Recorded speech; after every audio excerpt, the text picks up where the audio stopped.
This week on Dr. Drew After Dark.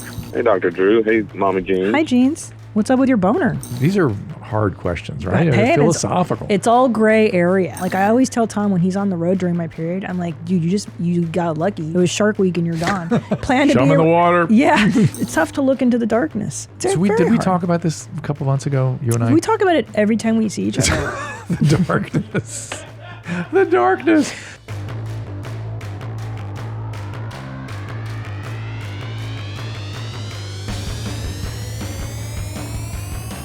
Welcome to Dr. Drew After Dark. Please be advised that Dr. Drew After Dark may contain sexually oriented content and be unsuitable for young children. Hey everybody, welcome to Dr. After Dark. Christina P is back, everybody. Phone number 818-253-1693 and emails drafdark@gmail.com. And of course, we're doing live phone calls. Thank you to Christina P who's organized this so we can actually take calls. I take full credit, not Annie or Nadav or any of the other guys that work here. No. It's all you. This whole thing is you. Just me. Building. Not Tom Cigarette, just Christina P. Who's well, you know how men are. The woman driving behind is just a little more. I don't tell people that. But I think the staff knows on some level that I know how that is. Makes the shit go. Yeah, talk to my wife. She will be explicit about it. She does tell many people about it. Yeah. She's like, this dude, because of me. That's it. But there is a team. Listen, that's why, can I tell you something? This is a good topic. Yes. That's why it's so important for men and women to choose a good life partner, a good mate in life. So we're going to talk about relationships today, but this is a great place to start. Oh, that was so good. Yes. Yeah. Well done. That was a good segue. We didn't plan this. No. So what I noticed across the lifespan of my relationship, marriage, is that I was never taught or nothing was ever made of the fact that, there was a lot made of the romance and the relationship and the sex and the relationship, blah, blah, blah. But you're building a life together. Yes. And you're building a family together. These are big undertakings. Massive. That your teammate, your partner in this has to be with you just the way you'd select a vice president if you're trying to run a giant business or something. I know. It's the same fucking thing. And can I hate it that my mother told me this when I was little? Your mother wasn't all bad. This is the first thing we found good about your mom. No, and I'm telling you, lately I'm siding with her on certain things. But she did say to me, marriage is not about love. It is a business arrangement. Now, I don't agree necessarily with all of that statement, but there is something to the idea of it being, you're in the business of building a life and building a family unit. Well, in that regard. So we have begun, Susan's not going to be in here right now, but we got to have this conversation with her soon. We have started to chat about, we're watching people kind of struggle in their relationships, this and that. And we were like, dude, we are 4 years into this thing. There is no pulling this apart. You know what I mean? If you start fucking up and we have to live separate lives, we're still not going to get a divorce. Right. Because it's just too much. It's too much. Why would you at some point? Too much. We've built this whole thing together, and I don't imagine that happening to us, but even then it's like, it's just not an option. I know. I don't know how pissed I get. Maybe I'd feel differently if I get really, really pissed. I agree, though. Listen, I went into marriage without being like, there's no way out. It's no divorce. I don't divorce. I will not divorce. And I will not bring children into this marriage, into this world and get divorced. Yes. So I share the same thought as you, which is like, dude, whatever the fuck is happening, we're going to go, like, you're not leaving, Figuring this out. Yeah. Yeah.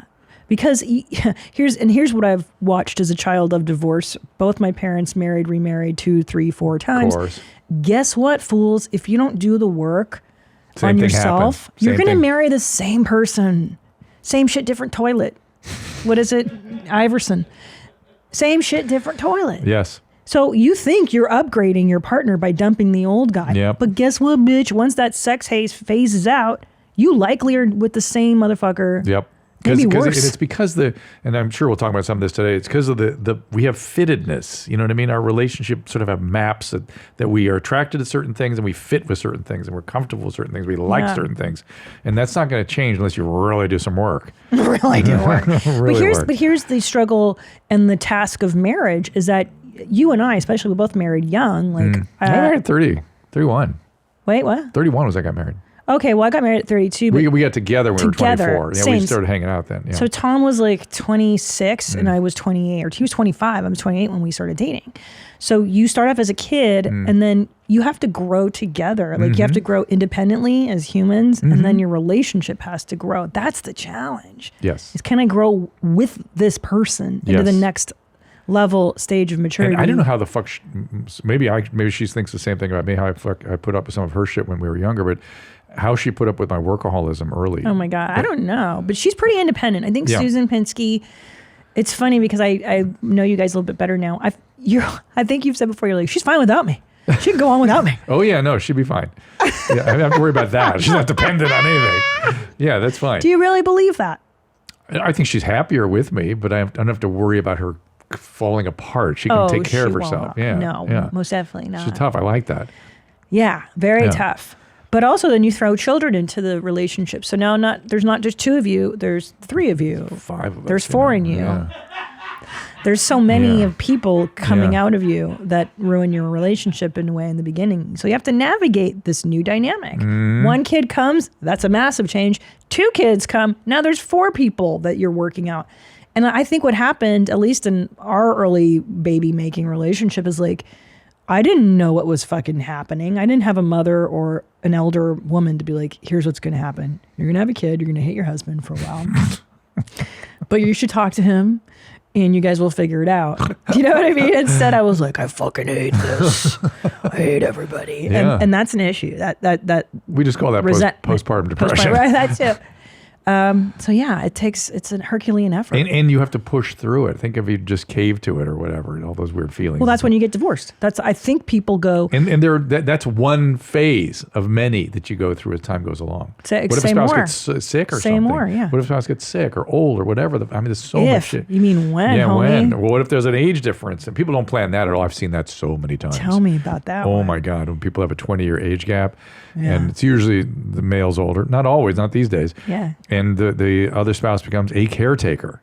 That is so not something, hot. Yeah, it is. Talk about one of the vag drying crowd. Talk about that.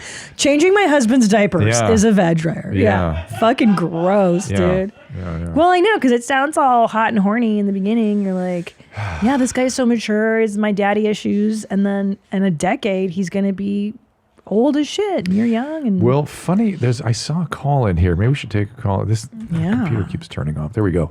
Oh, we have lots of them here. It's so juicy. Oh my God, I can't fucking wait. Okay, let's go. Goodness. I like these sounds. Okay, hold on. There was, here, I would take an erection call though. Yes. Okay, here we go. And this is Steven. Steven's got a boner. Doesn't. Oh, hey, Steven. Hi, Steven. Hey. Hey, man. Hey, Dr. Drew. Hey, Mama Jean. Hi, Jeans. What's up with your boner? Yeah, so I tried Viagra for off and on for a couple of months, 2 or 3 months, and I wouldn't have a problem like getting an erection, but it was maintaining the erection. It's like the slightest little thing could distract me and while having sex, and I would just lose it. You know, it would just go away. How old are you? I got sometimes like 40. Are you on any medication? Nope. Are you? Nope. You said a little overweight. Little overweight. That's I usually, need to lose some weight. People say a little overweight. They're usually talking about 100 pounds. No. How much do you weigh? No. Well, yeah. I mean, realistically, I probably weigh to be like overweight, but how much? How much do you weigh? You know, I'm 300 pounds. 300 pounds. Yeah, but the weight alone, when that impacts your erections. Oh my God, buddy, you got to lose weight for your boner. It just the adipose tissue produces so much estrogen that it just overwhelms your testosterone production, and it can definitely affect erectile function. You said Viagra. What was the dose the Viagra used? I believe it was 40, and then I wrote back to them that it wasn't helping, and they said, "We'll try 80." They said I could do up to 80, so I did start taking 2 pills at a time. But yeah, same thing. Yeah, you can take Cialis on top of Viagra, though that gets a little more dicey in terms of risks. And the next order thing are injectables. They have these injections you can put in the penis. In the penis? Into the penis. How painful is that? It's a tiny little needle. It's not that painful. He's like, nope. And then pumps. That's what comes after all of it is penis pumps. And so you really... Well, go ahead. I don't want you having penis pump because you need to lose 80 pounds. Lose the 80 pounds. No. Well, I guess my question was, or the other alternative, and just your advice would be TRT. Yeah. Okay. So hold on. We'll get on that in a second. Not that kind of penis pump. That's I'm talking about a penis pump that's implanted in the penis. So penile implants. Oh no. I'm just saying that's what I'm talking about next. There we are. Penile implants. People are happy when they get those. See how they pump the testicle and that makes the whole thing go erect. See that, Christina? Isn't that? Yeah, I do. But how is the pump always connected? Yes. Like you always have to go. Yes. It has like a release valve. So wait, where does the part? It goes into the penis. See, there's that yellow in the penis. Hold on. He squeezes his nuts to make his dick harder? Pump it. You squeeze your nuts? Show the one in the upper left-hand corner there. That one. I want everybody getting this. See the blue thing? The blue in the penis? It's like a bladder that fills up with the fluid that you pump out of the testes. That's rad. Dude, you should totally get this.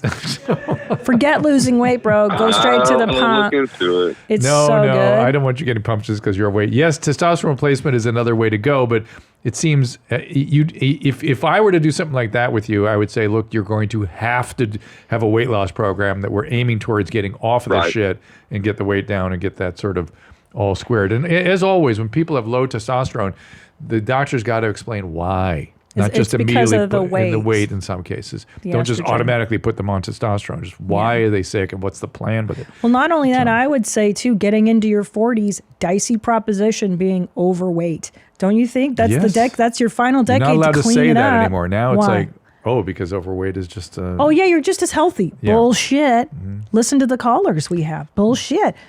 No way. So let's flesh that out a little bit. You can be okay. You can be. Some people are. But if you're starting to have diabetes and erectile dysfunction, that's your body, and hypertension, that's your body saying you're not at the right weight. Okay? Now, there is something called the obesity paradox. You ever heard of this? Yes, I have, and I don't like it. I don't think it makes sense to me. It doesn't make sense to me either, and I think it may be a vestige of the kind of obesity people used to get. Now we're getting really serious obesity at such a large scale that I think that a paradox may sort of wash out. But explain the paradox. The paradox is that obese people tend to live longer. That's the basic paradox. That's wild. Now, I think it is more of a function of what happens when you get a lot older. When you get a lot older, when you're skinny and debilitated, that's the worst. You fall, you break bones and stuff. When you're heavier and your muscles have to contend with that. And that's what I was just thinking. Yeah. Like you survive. Like it's in a way like survival of the fittest, where you're carrying around this fat suit and you must be pretty strong. You get strong from that, but it's less problem than being frail. Yeah, frail's no good either. It's no Pilates. good. You had to do your Pilates. Okay, we have so many good questions. Here I can't fucking wait. Let's do it this one, Al, because it's what you were talking about with hating your husband. Oh, sure. Al, what's going on? Hey, how's it going, guys? Hi, Al. There, me, mommy. Hi, Jeans. What you got? I was calling because I've got a girlfriend. We are creeping up on being together for a year. Mm-hmm. And one of the reoccurring challenges that we face is that she has PMDD. It's pretty severe. So premenstrual dysphoric disorder. She gets some wild mood swings. Duh. Duh. Dude, no, I'm just like, I get it. Did you have bad mood swings with? Before I got on progesterone, I'm perimenopausal, so I get it. That hormone stuff is real, homie. I told you to look into this shit and get know, on it. But I didn't know. I was on like Lexapro instead. I'm like, that's what they do. They put these women on antidepressants, and they really just need hormones. Because that's what it's all in your mind. How old is she? Go ahead. How old is she though? 31. So it'd be possible perimenopausal, but probably not.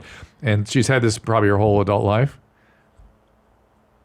Yeah, but it was really only in the past, I would say, 5 or 6 years that it kind of, like she found out that there was a diagnosis. All right, so here's what's interesting. What should the male partner do? Fuck him. Fuck right off. Well, should we just disappear for a couple days? Should we be a servant for a couple days? But what is his question? So what is your question? Like what to do about this? Well, so the emotions, they get so big. And, obviously, like, when you're in the middle of it, it's all very valid. But then, like, once the mood swing is over, a lot of the times, like, whatever issue it was that was at the forefront gets forgotten about. And so, I want to take her seriously, but I also don't want to, like, over-invest in something because it's cray-cray. Over-invest in her or in the argument? The feelings. In the argument. Yeah. In the mood swing. All right, homie. I'm going to tell you what's up with chicks. Here's what you're going to do, bro. The second you catch wind of PMS and you can confirm it. Number one, never say shit to a woman. Like, oh, why is that so disturbing? If it were any other condition and you'd go, hey, maybe you're depressed, you'd go, oh, thank you, maybe I haven't thought about that. Because when it's PMDD, like, fuck you. Because you don't know when you're in it. I understand, but wouldn't you want to know? Wouldn't you want to be able to put it? That's like when you're angry and someone goes, calm down.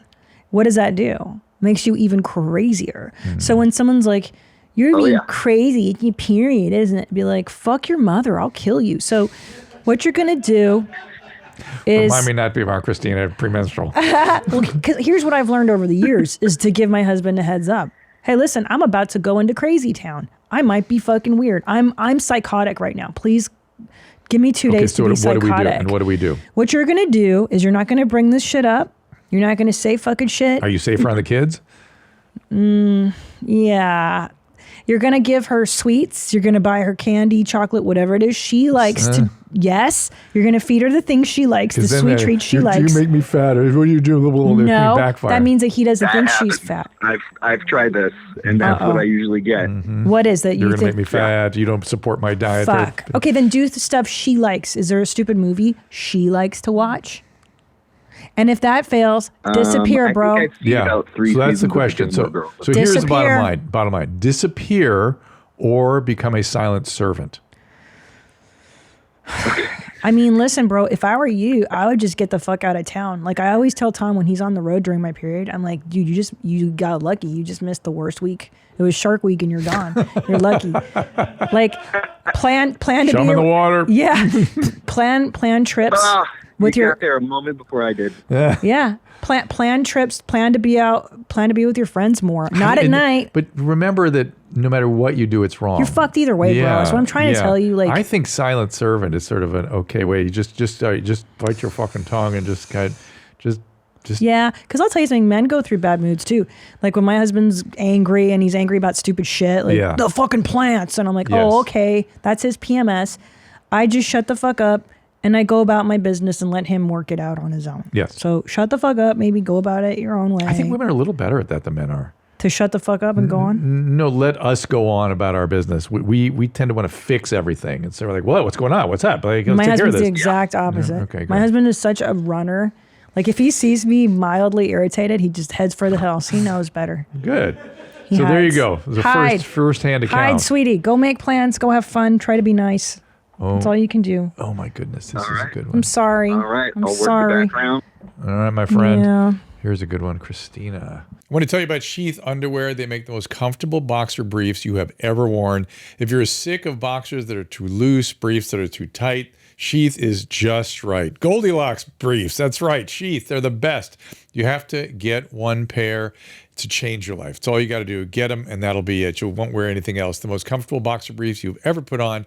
Stretchy fabric, super soft. Everything's cool and comfortable, particularly useful during the summer months while you're working out. The most unique thing about Sheath Underwear is that they have these dual pouches that can keep your your genitalia separated. That's right. It keeps them sort of dry and they keep them from sticking together and it keeps them right where you want them to be. It's really a unique technology. And by the way, if you're not into that idea, you don't have to use it. You can use it or not use it. Most comfortable pair you've ever worn, as I said, plus they have brand new materials like bamboo and mesh for even more cooling comfort. Right now, as I speak to you, I am wearing underwear that is Sheath underwear.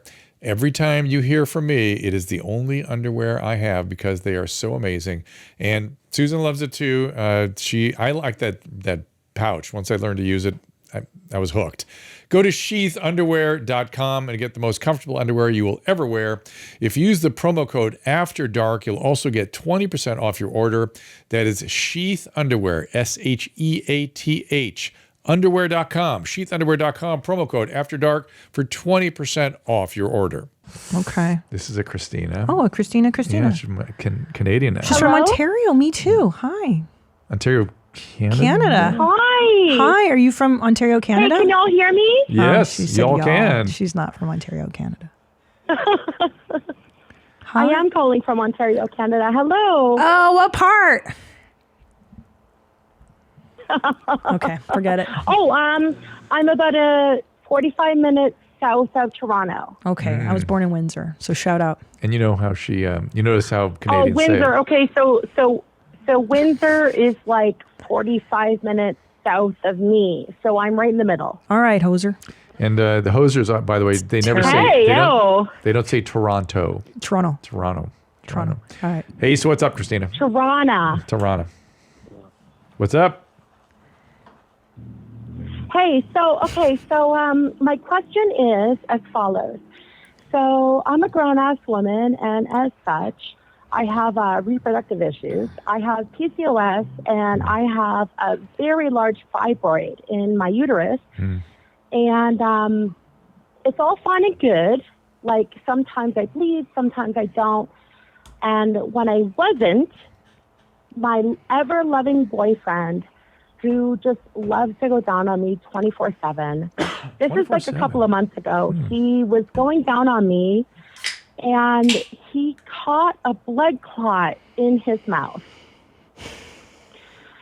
And I wasn't really prepared for that. I didn't expect it. And he jumped up, and he was really scared. It was an embryo. A fetus.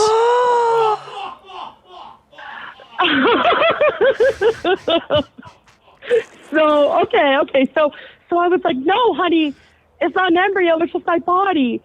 But then the Cunnilingus quickly stopped from there, and he hasn't gone down on me since. Yeah. And it's been a year. A year? Yeah, it's been a year with He's no Cunnilingus. And I'm a woman with needs, and shit's getting pretty horny. So hold on. So So what do I hold do? on. So when you say he caught a blood clot, I'm still like, yeah, he went like in his mouth? Yeah, so his tongue was really deep into my pussy, and my fibroid, like I have a huge fibroid, and I've got PCOS, and I've got all these other shit. And so I thought that everything was clean, and I had checked it before, but something dislodged from my uterus gosh.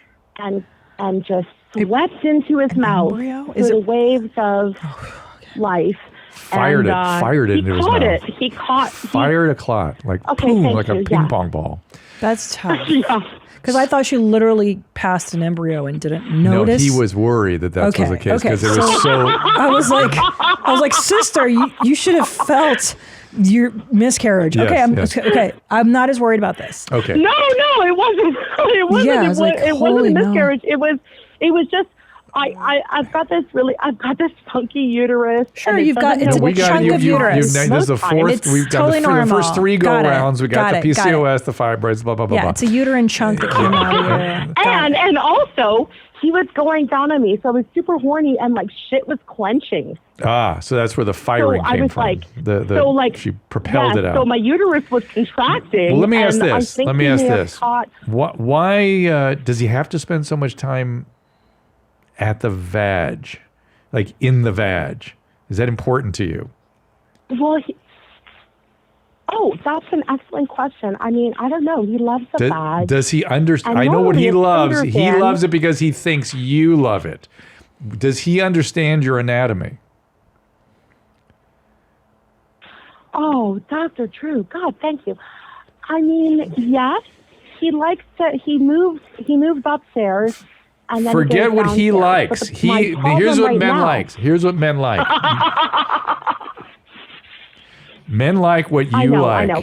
There was an interesting study just came out that said, what do most men find most turns them on the most during sex? And most men almost always say the female partner's being turned on. Of course. And when they ask the females what turns them on, it's like, what I'm experiencing. What turns me on is me thinking about what I'm feeling. Yeah. Yes. So this penguin laugh he was way in the basement. Yeah, I know. He doesn't need to go there. Let him stay on static. top. Let him stay in the first floor. He can stay on top where your clitoris is and educate him about what really would work for you. And if should there be any future clots, they will miss his mouth because his mouth will be elsewhere.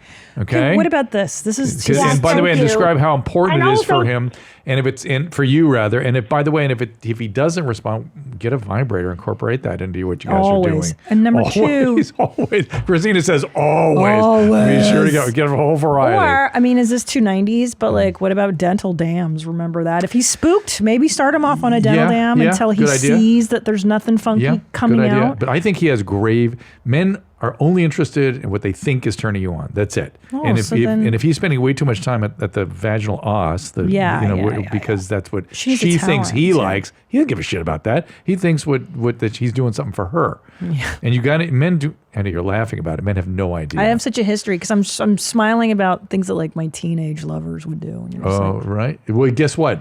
I would say most men are still doing the same thing, or at least kind of in that same zone, because no one has stopped them. It's, hey, cut it out. Like, no one Remember likes the, hey, that. cut it out? I taught you last show? Yeah. This is one of the things they need to cut out. Yeah. Stop it.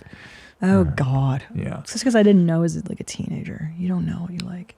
Tell them to You're stop. just like, Men just want to do what they don't care.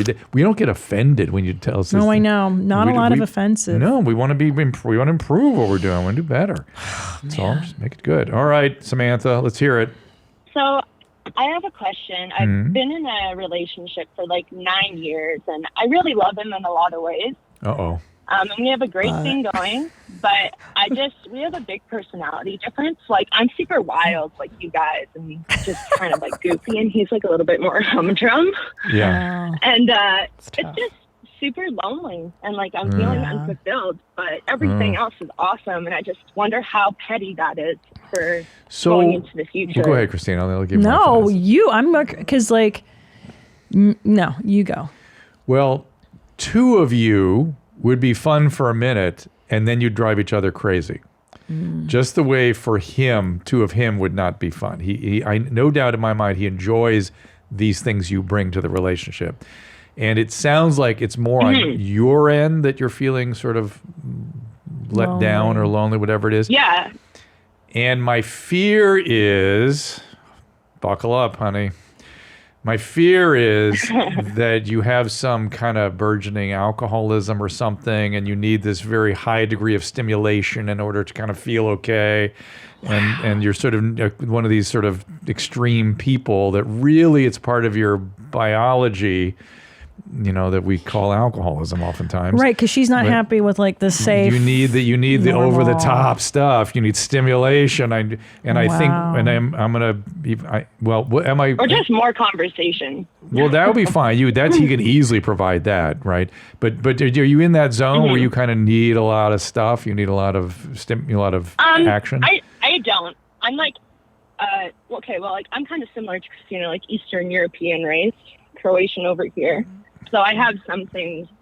We just hear alcoholic when you say that. Similar to my past life there. Mental illness, you mean? Seriously, like, I love normal. Like, it's been like my life goal to just be more normal. More normal than so what? I'm actually Than very what? calm. Like, I have no.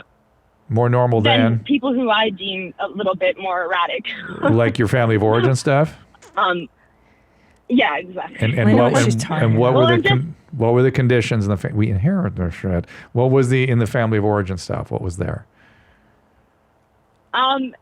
No one's really diagnosed, but there's just like a lot of I would say we're very passionate people, so just quick to anger, quick to be mean. Okay, well, don't really passionate passionate rules. Passionate is a term I do not accept. That's glossing over oftentimes serious mental illness, abuse, domestic violence. Yeah, that was me being nice. And alcoholism. So I'm guessing there's alcohol in there. Yeah, Eastern European and booze bags were kind of same in the one. There's alcohol. Oh, sorry, Christina, what? No, I'm saying that we usually go hand in hand. The Eastern Europeans and alcoholism, it's like fudge common. and caramel, bro. It's common. And so you inherit. Yeah. Well, my extended family has it for sure, but Right. not my immediate family. All right. But So we're you just like so you inherited some of this. It's more so just like his personality. He's Hang on. super boring. You can't change him. I'm talking about you. And so you inherited this tendency, and you're used to high levels of extreme stimulation from your home environment, from your family of origin. And it's lots of traumatizing, but you've come to be sort of attracted to that. And I will tell you, it's sort of pathological to like that, but it's in you. And unless you do something about that actively, you can only change you. You can't change him. You're going to cheat or something. That's my fear. Yeah, I agree, Samantha. And I'll tell you, because Tom's like super boring too, you know? And part of me, like he's so boring in real life, but I love him. And I knew that I needed to break the cycle of my own past to get comfortable with boring, because boring is someone that's healthy and regulated. Need simple life. People need a simple life. So Samantha, I might say to you, if you want, because every now and then I want a fix too of hanging out with crazies, which is why I'm a comedian. Number 2, find a girlfriend who's also married, but in a committed life. Like, she's not going to act out with you, but maybe someone you can go and have a wild conversation with and have drinks and laugh and then come home and be, quote, boring with your husband. That's or a your boy. great piece of advice. Right? Because I have crazy friends that I'm like, you're fucking crazy. I'm going to go home to my normal life. Bye now. But it's fun. Now, having said all of that, which I think is good advice, there is a zone that some people kind of need.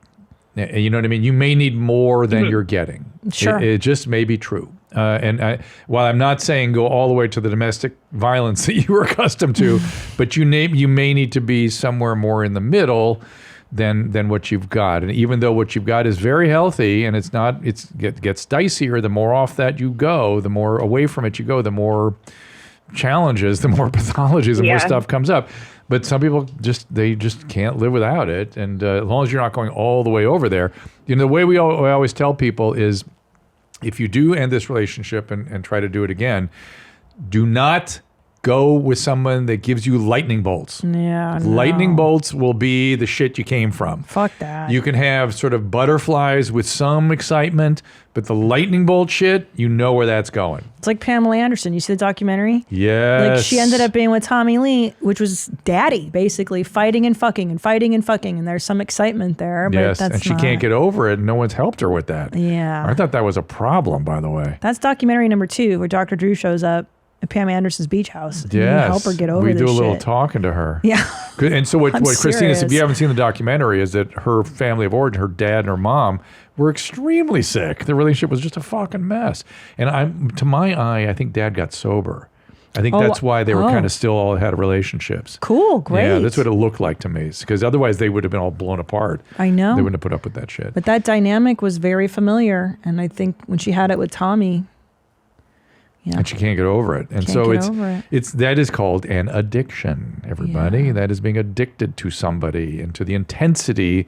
You're addicted to the intensity, not the relationship, not the person. You're addicted to the intensity. You just don't know it. God, she was beautiful. I mean, perfect. Well, when she was really young, it was amazing to see her kind of come up through things. Gorgeous. Do you like that documentary? I did. I'm only 3/4 of the way through it, so don't All right, we'll blow don't it for you. spoil it for me. Okay. I like the fact that she did the no makeup stuff too. I admire that. Yeah, it's cool as shit. Yeah. And I guess her son produced this thing. Yep. So I like interesting. Tommy too. Let me give you an email here. At 38, for the past 3 months, every night I've been awakened because of a massive, uncomfortable erection. The penis and the taint are getting involved. Even after waking up, the erections don't go away. Either I have to get up and walk around or spend 15 minutes gripping the head. So it's not tickled to get relief. What the fuck? I brought this concern to my doctor, who seemed to dismiss my concerns and attribute it to my cannabis use, which is really interesting. I curbed my pot usage as suggested, but the problem persists. I have annual checkups, nothing in my test comes up. Erections don't occur any other time, so I'm not worried about unexpected erection while at work or in public. Try different tactics, thinking it might be the penis head being tickled when I roll over. No. I'm not having any erotic wet dreams either at the time, so it's not a sexual response as far as I can tell. What would you recommend to address this matter? Well, there is the stretch on the bladder, so keep your bladder empty. There is a spinal reflex when you sleep and sleep cycling that contribute to this. But it's the fact that it's almost a priapism, like a painful erection, that is the problem. And that is almost always substances or medication. It's always a medication. Interesting. And if you're using any other medication, just realize it could be that. Props. It's a boner. Yeah. Boner bummer. Boner bumps. Oh my gosh, here we go. Let's keep going. Oh, here. We got so many good calls. I can't wait. This is Andrea, New Hampshire. Hey there. Dr. Drew, good to speak with you. You as well. Should I just go into it? Let's do it. Go for it. Oh my God, oh my God, this is wild. So I'm engaged to a beautiful woman, my best friend, an incredible companion. Uh-oh. And we have been together for 7 years. Yeah. And I love spending time with her. The only problem is she never wants to have sex, really. And these weird machinations are starting to form in my mind where I'm like suppressing my sexuality and I'm like masturbating a lot, watching a lot of porn. Okay, so hold on. So when you say never, what are we talking here? Oh, sorry. Once a month maybe. And is that you have to like sort of beg for that, or is it mutual? What? How does that go down, so to speak? So the way it goes down is every single morning, I ask to have sex, and she says no. And then sometimes, randomly in the evening, she'll be like, "Okay." Finally, she caves. Is she on any medication? She used to be on some SSRIs. Ooh, geez. She got off of them. Sometimes and nothing really changed. Sometimes the SSRIs can have permanent changes on this stuff. It can really go on.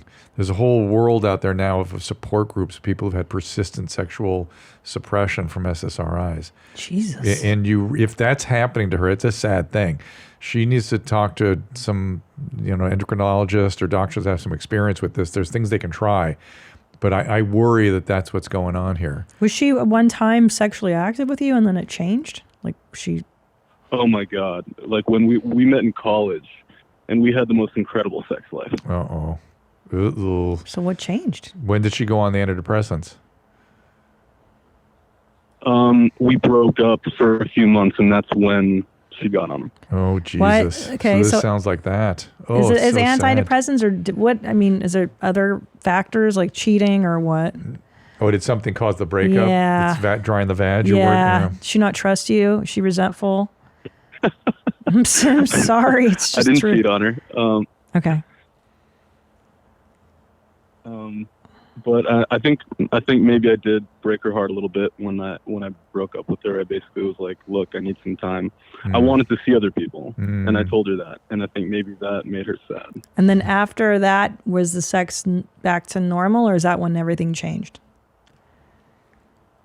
We had one incredible makeup sex session, and then it was different after that. Yeah. Yeah.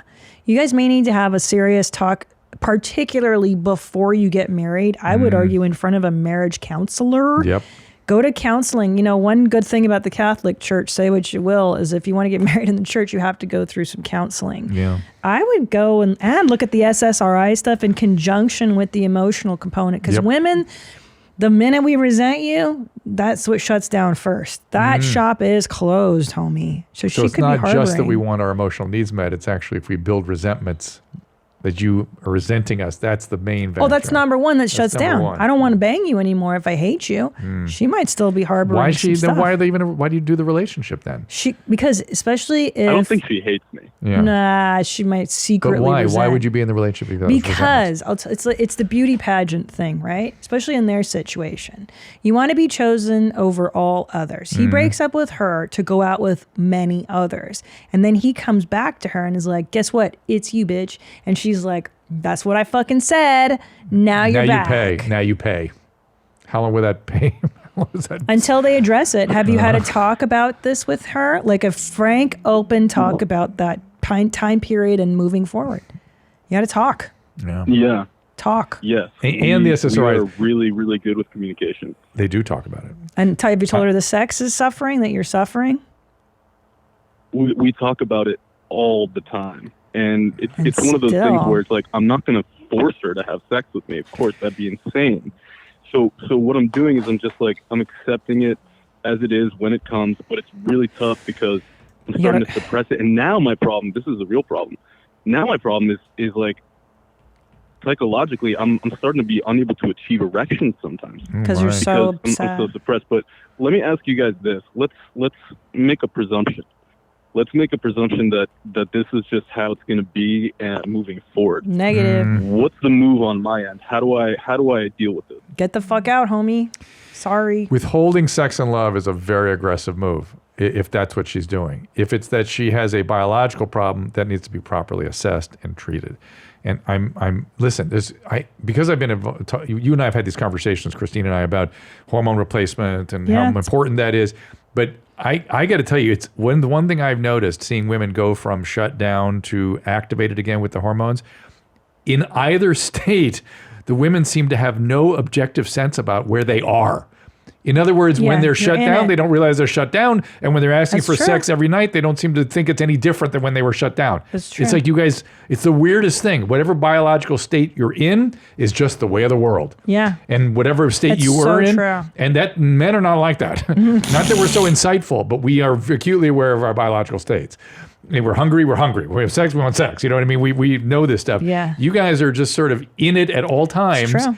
And can't be objective about it. So when he talks to her about her shutdown, she doesn't really appreciate that she's shut down. And when she's reactivated, she really won't see it. I'm not saying for all women, but she won't see it as what was happening before. But it's a weird thing. It's a weird thing to watch. But look, I can't solve your problem, but I can tell you, before you get married to this woman, you got to solve these things. You need to hammer it out. Go to a marriage counselor, therapy counselor. You have to be excited about being with each. You have to wake up every day. It has to be exciting, not exciting in the sense that you're excited, but you have to be wanting to be with this person every day. You have to wake up every day wanting to be with this person. Because marrying her, it's not going to change it, and it's not going to get better on its own. It's going to get worse after children. It's going to, good luck. Yeah. She don't want to fuck now. She ain't going to fuck with kids unless she likes to fuck. It's so sad. It bothers me so much when people get like that. It's just not fair. It's not fair. And he sounds like a sweet guy. He does sound like a nice guy. Except when he broke over I think you really work on that. Hey, listen, man. He probably was super young. I'm assuming he was in college. Yeah. And it's brutal to hear, though. He shouldn't have said it, but he should not have continued in the relationship, because men, when they're not ready, they are not ready. They need to go out and sort of be themselves. But can I tell you something? Don't tell her that. I know. That was lied. the mistake. Yeah. Just conceal. Don't conceal. It's just, I don't want to go on. It's like, that's just the fact. But why? Okay, but let's do some role playing. Okay, you're the so I'm the girl. I want to get married. You want to get married, right? Wait, let's get married. No, I'm not ready. I'm just not ready. What do you mean? Don't you love me? I do love you, but I am not. I don't know. I don't know who I am. I don't know where I am in the world. I'm still going to finish my residency. I love you. I think you're so what do we do? I love you too, but this is not, if you have to do that, You're out. That's it. It's an ultimatum. We're done. Well, you would have to give me the ultimatum, and then that's it. And then you're just gonna break up with me. What am I? I can't. I know myself. I can't do this. I know. Well, then it fine. would destroy everything if I did that. It'll destroy everything. Because I will screw it up later. I won't be. This is my point with men. This whole business about That's smart. I'll screw you up later. Yeah, I'll screw you up later. I'm in my middle-age crisis. Fuck those people. Fuck that. You should have done that when you were 20 and stood up for yourself and do whatever the fuck you need to do by yourself when you're 20, and then you don't feel that way when you're 40 and 50. Come on now. It's not the midlife crisis. What are you going to do? What are you going to do? You fucked up earlier. You're going to suck it up. In your 20s, 100%. Ugh. Get that AIDS in the 20s. What is it? Get the gout? Get the gonorrhea. The gout of the gonorrhea. Get the gonorrhea. That was last week. Yeah. Justin, he's in Texas. Hey, what up, Justin? Hello, how are you guys today? Good. We are good. What's happening? Nothing. Just hanging out. I saw you guys made a post about relationship questions. Yeah, you got one. I have one of my own. Okay, let's do it. Okay, so I am a 34-year-old man who doesn't really seek out relationships. I don't consider myself to be physically unattractive. And I was just wondering if it's normal for, if there's anybody else out there who is in my position and they kind of don't really want a relationship or at this point in time in their life. Is that normal? Am I okay? Well, I mean, we are not in a position to sort of say no. That's if you're cool with it, I mean, you're cool with it. That's sort of how you'd kind of look at that kind of thing. Have you never wanted a relationship? No, I've had relationships in the past. I've had girlfriends and things like that, but it was always just so messy and a lot of, I don't know, it wasn't a good experience. And so I figured I would wait until, I was better able to afford a relationship before I go out looking for a relationship. I think he's sort of representative of young people now. There's a lot of people that feel like this. What? Because they can't afford to keep. No, a lot of men will go, yeah, it was painful. I've got my porn. I'm okay. The girls they're messy. They asked a lot of me. I couldn't deliver. I just, it's too much, too painful. I hear that a lot from people that's what from happening this guy's age to like 25. In the Japanese culture, it's happening a lot too. They have like virtual girlfriends. And so he's not unusual. Maybe he's not excited by the types that he's dating. No, it's you got to listen to what he said. What did he say? It's a burden. It's tough. They were difficult. Whoa. And they asked a lot of him that he's like, it's like, I'm not sure it's right. Am I right? Miley Cyrus, I can love me better than you can. He didn't get much out of it. A lot of it was asked of him. I don't quite understand this, but I'm hearing this kind of thing quite a bit from people his age. But I'm trying to understand, I want to go deeper into this barrel. Yes, here. we should. We should. Like, what is this? Is this? Well, it could be something unique about him. First of all, just because he sounds like a lot of kids this age doesn't mean he is like a lot of kids. Right. Like, for instance, Justin, do you come from a traumatic background, or do you have a broken family? That kind of thing. Oh, is this when we guess? My background. I'm gonna go. I would say it's a little bit traumatic, yes, ma'am. Yeah. Yeah. It wasn't really a lot of like, you are important in my family. I wouldn't say that, it was never, you were never made to feel a sense of individuality or importance within me. And did you have, was it a broken family? Mm-hmm. No, they're still together. I would say they're emotionally broken. I wouldn't say that they're. I wouldn't say that they're not physically separated. And did you have any overt abuse? Because sometimes when kids are lacking love in the family, they're good targets for abuse by neighbors and camp counselors and things like that. Oh yes, sir. I wouldn't say camp counselors. I've always been a little bit rambunctious, but. No, I do have a history of sexual assault when I was a little kid. And did you have that treated? Have you ever had that trauma treated? I've been in therapy. I think that this is my lack of wanting a relationship is a manifestation of that, actually. Yeah, that's kind of what I kind of picking up on. And so I would suggest, you really have to have specialized trauma care when you've had this kind of stuff go on. Yeah. And things like EMDR and neurobiofeedback and other things that really go at the wiring that trauma does to us, so you can sort of reintegrate more and maybe be able to tolerate relationships better and be more sort of present in ways without it being so burdensome. So that'd be sort of the road, or not, or you can just be okay with yourself, like you said. You can do what you want. This is it. Just I'm good. You're missing something. I'm great at like, I just it's more specifically romantic relationships. Like I can get along with women, and I'm actually. I understand. But just romance is so, I don't know. It just makes me.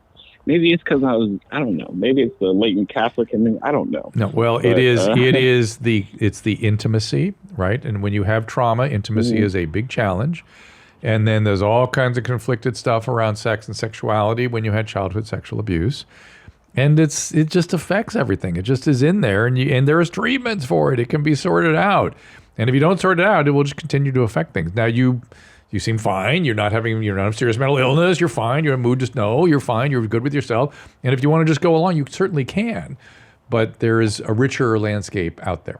And people do need love, play, work. Yeah. We've lost track of that in recent years too. Yeah. Love, play, work. Love and sex, play, work. We got to have all of them. I know. And I'm glad that Justin, right? That was his name? Yeah. That he has enough self-awareness to go, I'm not enjoying this. I might need to step back. I know a lot of women I'm friends with who are like, I cannot have children. I am far too traumatized to have children. And you go, you know what? Good for you. Yeah. So take a step back and do the work on yourself or not. You know, it's up to him. some lifetimes are not for it. Yeah, you know? it's up to him. He sounds happy and he sounds fine. And maybe how he navigates it. I mean, that's okay. And he's had some therapy and stuff, but if he wants a richer connection. Life. If you can do it, it's tough, man. Doing the trauma work? Yeah, some people are not cut out. We were talking about before we turned the mics on resiliency. Yeah, some people are not. It's overwhelming to some people. Yeah, fuck yeah. It's terrible. It's tough. It's tough to look into the darkness, right?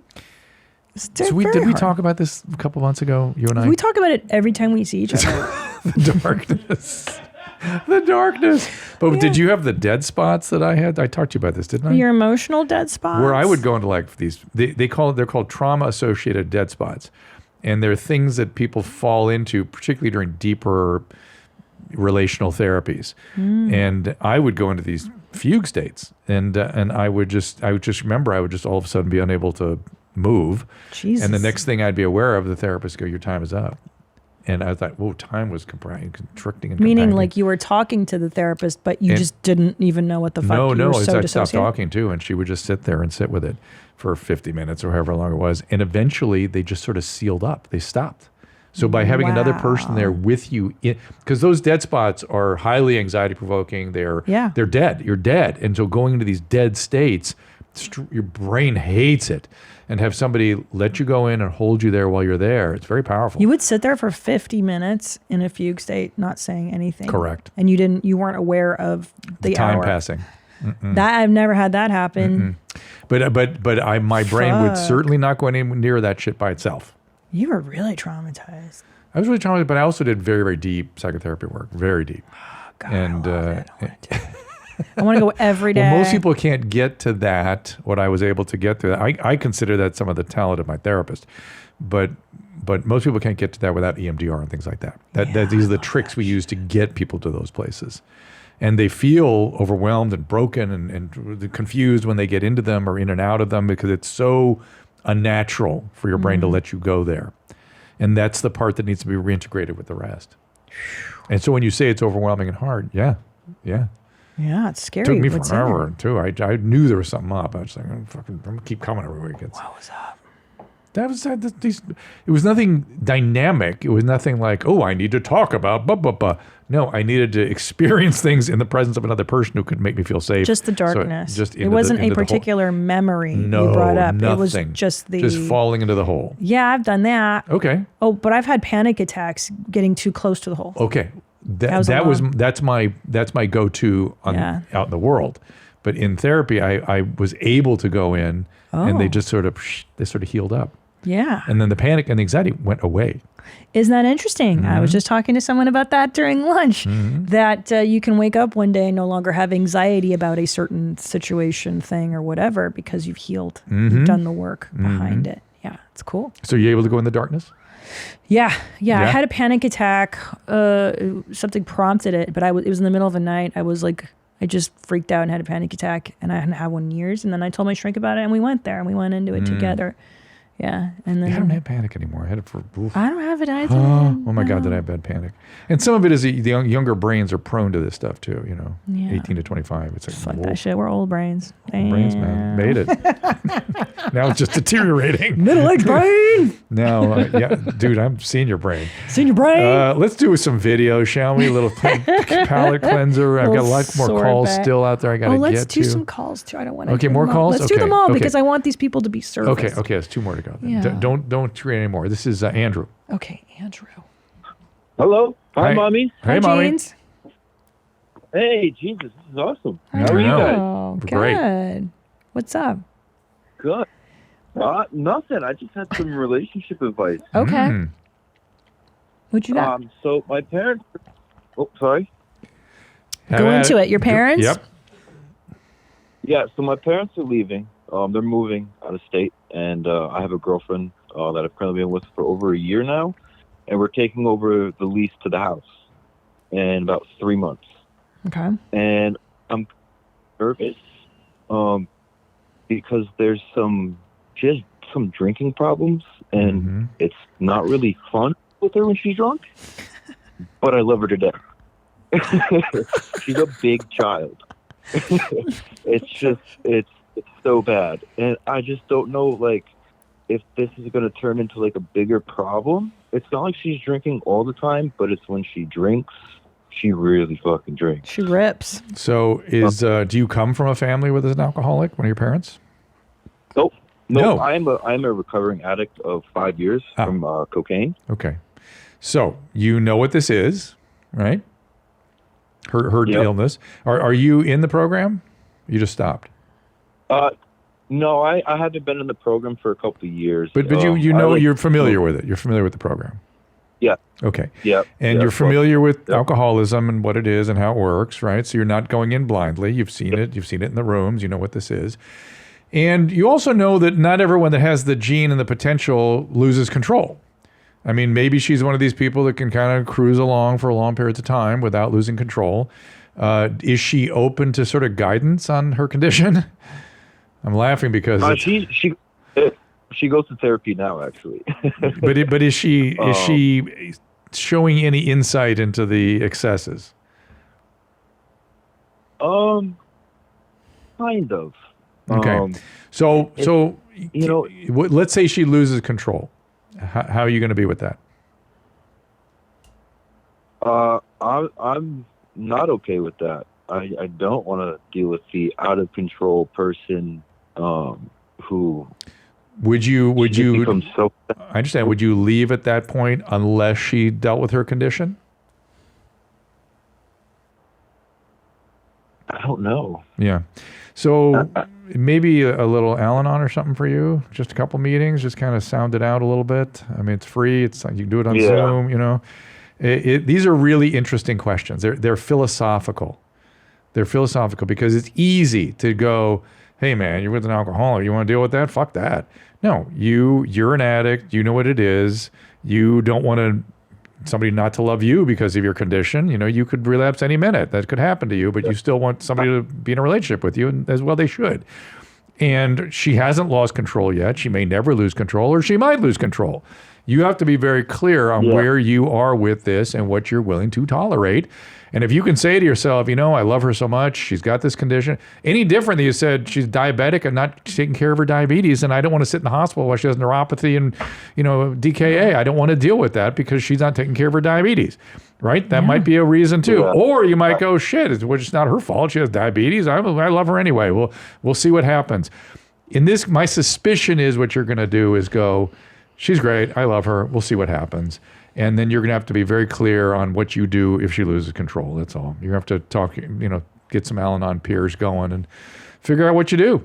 It's a philosophical question. Yeah, because it's not like she's drinking all the time. Really you're making excuses. You're making deals about her alcoholism now. I love when they bargain. It's not that bad. I hate you, Dr. Drew. I hate you. So damn right. I know this condition very, very well. And so just go to some Al-Anon. You really do love her. She really is a great person. She really does have a real condition. And you got to figure out where you are with that. It's about you with yourself now. And then she needs to get more realistic about his condition too. And she might be fine. She might control it the rest of her life. I don't know. It might be okay. And, you know, these are hard questions, right? They're philosophical. It's all gray area. Yeah. This kind of a thing is so gray. If she were presently completely out of control, you go, do you want to do this or not? You know, if you want to have an alcoholic deal with the rest of your life or not. And if not, get the fuck out of there. But if yes, then go to Al-Anon and let's get her better and let's keep working on it. It's going to be a lifelong project.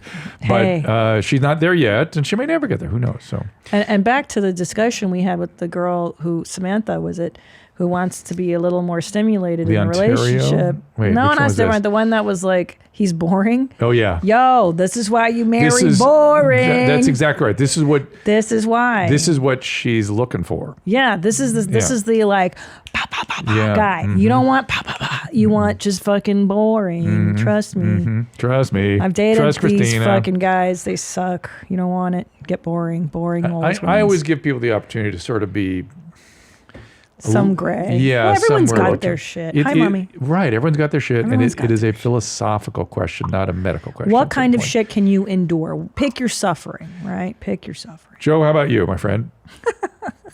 Poor Joe. Is that Hi. me? Yes, Yes, you. you. That's you. What?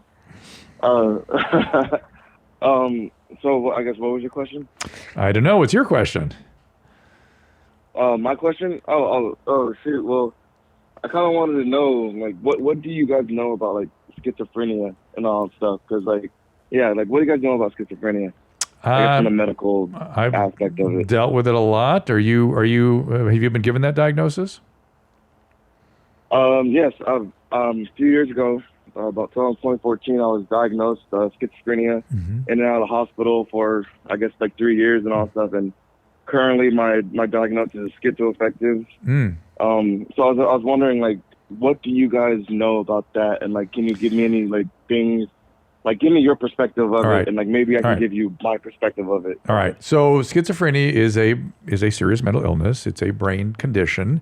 It's associated with very specific changes in the brain.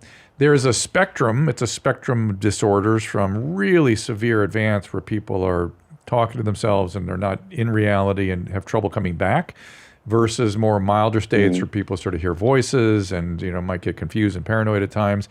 All of it responds extremely well to...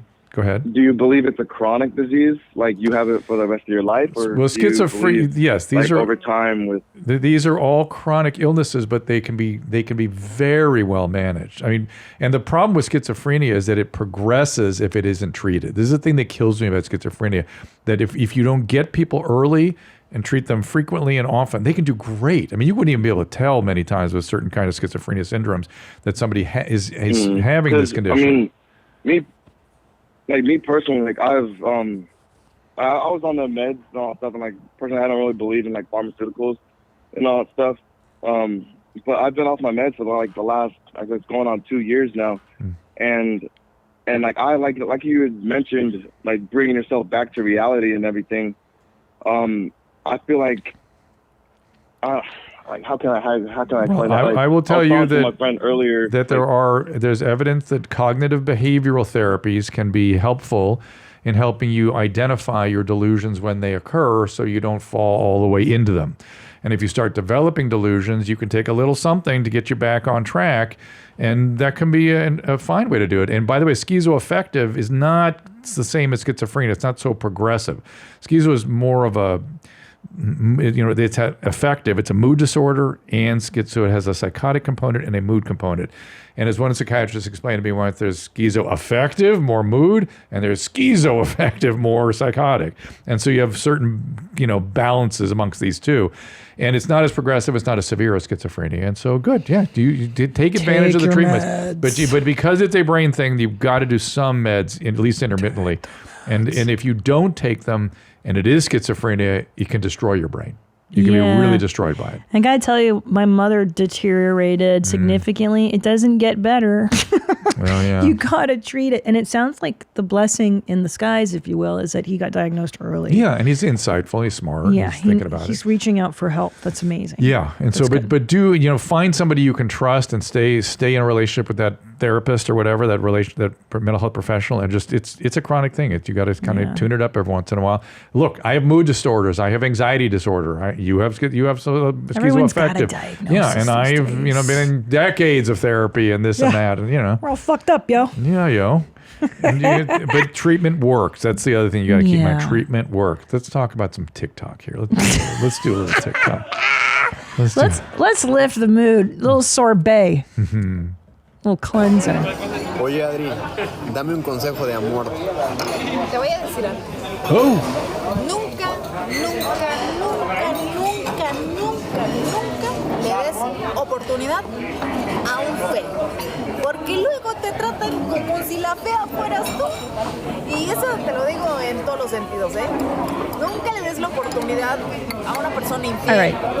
And do we have a funner one than the armless woman? That's pretty fun. You think that one's fun? I think she's awesome. I love her. Okay. What's she saying? She's saying nothing. It's crazy if what? Shit. She's talking shit about somebody? All right. Well, anyway, I get the message. Oh There you boy. go. This is what I'm talking about. Oh, dude. Christina, why do you send these? My name is Vines. Vines? And I'm an old goth. Oh. She's enchanting. To guess how old She's enchanting you right now? I am. She is not. Is she 800 years old? No. Here. She's using her eyes to enchant you. Oh, I didn't notice. She's got a little bit of a talk eye going. That left eye's talked a little bit. TikTok? Oh, fuck. Hold on. What? No, my kid has to get picked up for this. Oh, we got to wrap it up. Maybe forever. Maybe just until I get bored with you. Let's see. Depends on how good you are for me. You know something we've never talked about? This is crazy. Yeah. We'll wrap up. So we never talk about ASMR. I hate This it. is ASMR. This is a little bit of that. I hate it. She's got the fingernails and the hate it. Swispery and all stuff. I like it. This is where you and I differ. We finally found something we really differ on. This is it. I mean, they've gone way over the top, and it's so insane with the microphones with the little shit on. You know it. what I do like is when I like hearing their nails click. Yeah. That like the long nail ASMR is not that bad, but when that actually was a TikTok. It's the vampire lane. She was pretending to be a vampire and she was enchanting you. Oh well, That was work. the. Didn't you work. didn't just get enchanted by that bitch? It was the TikTok eye that kept bringing me out. Dude, She's I got was that talk eye going. I was fully invested. Really? I mean, like, Nah. bro. I just got the less ASMR experience from her, and that's about it. Is there any more before we go? One more? All right, here we go. Oh, yeah. These guys with the ligers. Yeah, amazing. That's quite a world. All right, my dear. It's been great spending time with you. Yeah, sorry, I my miss you. kid. They lost power In the house? at school, Oh. and so my little kiddo needs to get picked up. Oh, we'll go do it. Perfect timing. We Much just more- did it. We just finished it. Much more We important. learned so much. Did you? You learned a lot? Meow, meow, meow, meow, meow, meow, meow, meow, meow. What's wrong with us? Middle-aged brain, elder brain. Meow meow, everybody. Go watch Where My Mom's At. Oh, yeah. Okay. Watch where my mom's at. Your Mom's House, Buy My Lipstick, ChristinaPOnline.com for all of that stuff, yo. I am on tour. I'm a choreographer, a producer, a director, a poet. I ain't doing all that Check out my shit. streaming show, Dr. Drew. Ask Dr. Drew, 3 o'clock Pacific time. We've got some interesting stuff going, particularly on Wednesdays, 3 o'clock Pacific. Check that out. It's all over at drdrew.com, and we'll see you next time. Bye. All conversations and information exchanged during participation in the Dr. Drew After Dark podcast or interaction on the drdrew.com website is intended for educational and entertainment purposes only. Do not confuse this with treatment or physician medical advice or direction per se. You must always follow your medical professional's advice and direction. Nothing on these podcasts or posted on this site supplements or supersedes the relationship and direction of your medical caretakers. Please understand, I am not playing the role of physician in this environment per se. I'm educating. I am a licensed physician with specialty boards in American Board of Internal Medicine and American Board of Addiction Medicine.